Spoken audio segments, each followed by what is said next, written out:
Computer, now what? Carnotaurus. That's it! Abort mission! Hey, howdy, hey, welcome back to All About That Disney Life. I am Danny B, the girl who is all about that Disney life. We now move on to the next ride for Animal Kingdom. It is Dinosaur. PTSD flashbacks are coming back right now. It was a bad experience for me.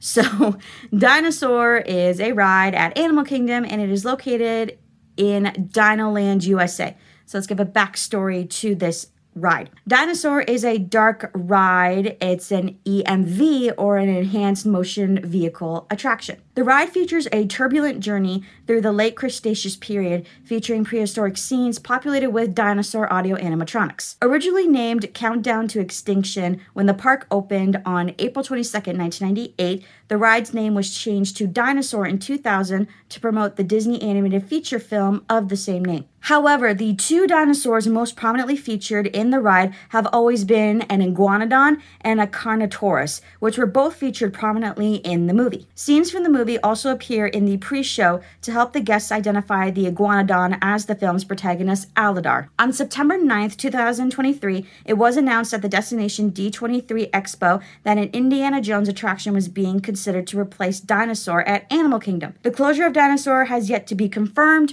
or announced. So there has no been update as far as I know as to whether this is true or not, but that is the Disney rumor going around that an Indiana Jones ride is going to be replacing this one. So let's move on to the keek for the ride. If the ride is busy, then guests will first wind through an outdoor area before entering the first section of the indoor keek. Once inside the first section, guests will see several small exhibits, including a display of small fossils, modern animals that can be traced back to the dinosaur ages, and evidence for the several theories of mass extinction. The second section of the indoor keek is an 8-sided room with the upper parts of the walls displaying some artist renderings of what the age of the dinosaurs might have looked like and some fossils. The lower sections of the wall are a simulation of sedimentary rock that also contain fossils. Some sections of the lower walls have windows that display some more fossils. And hanging from the ceiling is a large globe with Pangea and a rod connected to the globe with measurements of hundreds of thousands of miles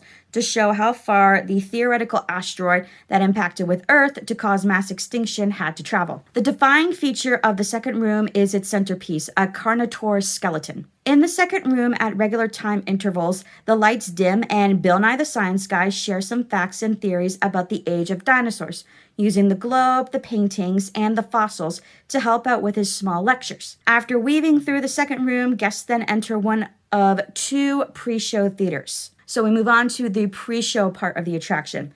Guests enter a small stand-up theater, and a short movie comes on a projection screen. The first part of the movie is a small presentation by the fictional director of the Dino Institute, Dr. Helen Marsh, played by Felicia Rashad. Dr. Marsh then transfers to a live feed of the control center for a comprehensive safety briefing. Riders are greeted in the second section of the movie by the controller, Dr. Grant Seeker, played by Wallace Langham. Dr. Seeker decides to skip most of the safety notes and gets to talking about what his true intentions are. Dr. Seeker intends to use the time rover and the guests that were supposed to take a tour to go on a mission to save an iguanodon from extinction and bring it back to the Dino Institute. Dr. Marsh then almost catches him, giving the guests the mission. Dr. Seeker then continues his safety briefing by talking about flash photos and seatbelts. Dr. Marsh leaves the room during that small section of the video, and Dr. Seeker unlocks the time coordinates behind her back. Automatic doors on the opposite side of the theater open up to the entrance of the loading area. As guests exit, the voice of Dr. Seeker is heard, reminding guests that they are the only ones who received this mission and to not tell anyone else. So my experience with the dinosaur ride, as I said, I have PTSD when it comes to this ride. I went in 2021, so on my honeymoon, so basically during the COVID times. I don't remember really experiencing the keek because I think because of COVID, they were only allowing a certain amount of people, and then that was it. Everybody was waiting outside because I don't really remember the keek or the fossils or anything like that. I thought at the beginning it was an interesting ride. My husband and I were in the back seat of the rover, and then we get to the part where the big dinosaur auto animatronic like bursts out and then the rover starts shaking as it does. And I think that's what caused me to dislike this ride, because then I got serious motion sickness as we exited and I had to sit out for a good half an hour. My stomach does not handle that kind of intensity like I used to when I was a kid. And this was the reason I almost divorced my husband, because of this ride. It was his idea to go on it. I mean, I was going through photos from our honeymoon and I saw a picture of us on the ride, because I remember there was a save your photo from your ride to your photo pass that was on your Disney bracelet if you purchased that, or you could have saved it on your phone depending on what you use. But I did find the picture and I'm going to show it to you right now. Oh boy.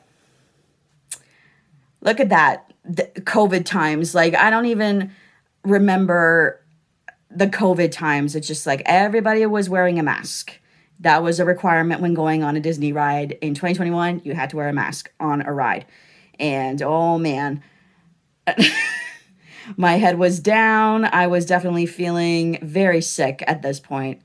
Oh man.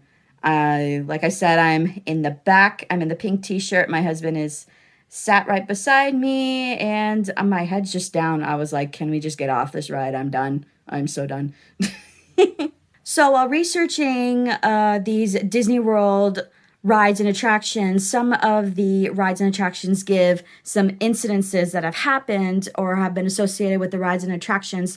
So I will be talking about incidences as they come up, if they do come up for the facts for these rides. And there were 2 incidences associated with this dinosaur ride. So for the first incident, it happened on April 30th, 2005. A 30-year-old man lost consciousness shortly after exiting the ride and died from a heart attack. An investigation showed the ride was operating correctly and was not the cause of his death.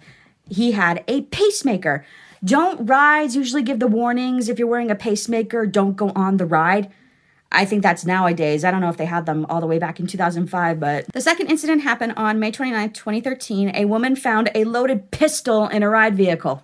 The gun was reported to the ride attendant, who in turn reported the incident to authorities.